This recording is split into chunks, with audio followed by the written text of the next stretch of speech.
नमस्कार दोस्तों। आज की हमारी कहानी है नज़रों का धोखा। एक अधूरी प्यार की कहानी। एक अंधी लड़की थी रश्मि। वो अक्सर ये सोचा करती थी कि ना जाने मुझ जैसी अंधी लड़की से क्या कोई लड़का कभी प्यार करेगा। अपने दोस्तों की लव स्टोरी सुन उसे भी लगता कि क्या कभी मुझे भी किसी से प्यार होगा। एक दिन रश्मि कॉलेज से अकेले ही घर लौट रही थी। तभी रास्ते में चलते हुए वो ठोकर खाकर गिर पड़ी। तभी एक लड़के ने आकर उसे उठाया और फिर उसके घर तक उसे पहुंचाया भी। रास्ते में दोनों के बीच थोड़ी बातचीत भी हुई। रश्मि ने लड़के से उसका नाम पूछा तो उसने बताया विशाल। ऐसे ही दोनों के बीच रास्ते में थोड़ी बहुत बातचीत हुई। फिर अचानक एक दिन कॉलेज से घर आते वक्त विशाल की मुलाकात रश्मि से हुई। रश्मि को दोबारा विशाल से मिलकर बहुत अच्छा लगा। इस बार दोनों ने एक रेस्टोरेंट में कुछ समय साथ भी बिताया। फिर क्या था, दोनों में काफ़ी अच्छी दोस्ती हो गई। अब दोनों फ़ोन पर भी घंटों बातें किया करते।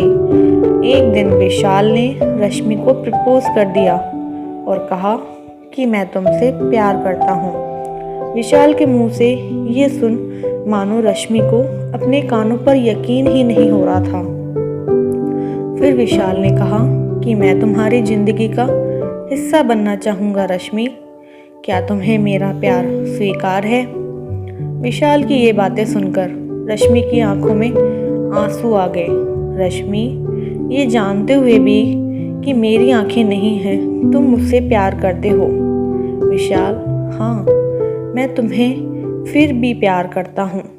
रश्मि रोने लगती है और बोलती है कि काश मैं तुम्हें देख पाती।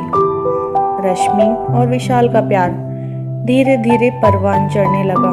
फिर एक दिन विशाल ने रश्मि की आंखों का ऑपरेशन करवाया। रश्मि का ऑपरेशन कामयाब रहा। डॉक्टर जब उसकी आंखों से पट्टी उतारने लगे तो उन्होंने पूछा कि तुम सबसे पहले किसका चेहरा देखना चाहती हो? रश्मि ने कहा, मैं उस इंसान का चेहरा देखना चाहती हूँ जिसकी वजह से मैं अब दुनिया को देखने जा रही हूँ। डॉक्टर विशाल को रश्मि के सामने लाकर खड़ा कर दिया। रश्मि की आंखों की पट्टी उतरती है। उसने देखा कि विशाल भी अंधा है। रश्मि की आंखों की पट्टी उतरते ही विशाल ने उससे कहा कि क्या तुम मुझसे शादी करोगी? रश्मि, मैंने मेरी जिंदगी अंधेरे में गुजारी है। मुझे पता है कि अंधापन कैसा होता है। मैं फिर से मेरी जिंदगी को अंधेपन में नहीं डाल सकती। मैं तुमसे शादी नहीं कर सकती। उदास हो विशाल वहाँ से चला जाता है। वहीं कुछ दिनों बाद रश्मि के पास विशाल की एक चिट्ठी आती है जिसमें लिखा होता है, ए बेवफा, तुम अपना ख्याल रखने के साथ साथ मेरी इन आंखों का भी ख्याल रखना। तो दोस्तों, कैसी लगी ये कहानी? मिलते हैं अगली कहानी के साथ। तब तक के लिए धन्यवाद।